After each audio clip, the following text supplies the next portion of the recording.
د سحر په بانک کې مې یو نوې ټپه واورېده. نشنلیان راپاڅېدلي دي خیبر پښتونخوا له نوم چینج کوي او په دې خبرې چینج کوي چې د خیبر د خاورې نه وزیر اعلی مقرر شوی دی او دوی زور ورکړی دی.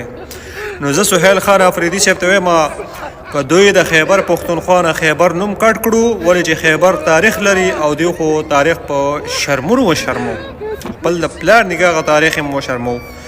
نو د پی ټی آی ګورنمنټ ته مې دا ویډیو دومره شیر کړی د عمران خان ټایګرانو چې د باچا خان ایرپورټ نه د باچا خان نوم کټ کړی شي ولې چې دا باچا خان نه و جوړ کړی. د خان عبدالولي خان یونیورسټۍ نه د عبدالولي نوم کټ کړی شي دا د قوم او د ټیکس په پیسو جوړه شوې ده. هغه شانتې باچا خان یونیورسټۍ نه د باچا خان کالج نه هغه شانتې باچا خان دا نوم کټ کړی شي دا د قوم او د ټیکس په پیسو جوړه شوې ده. او که دوی د وزیر اعلی صاحب سره دومره په دشمنی کې ځي د پی ټی آی ګورنمنټ سره چې دوی راپاسي چې د خیبر پښتونخوا نه وزیر اعلی مقرر شوی ده دا د یو علاقې نوم دی. نو خیبر تاریخ لري، تاسو د څه شي تاریخ لرئ؟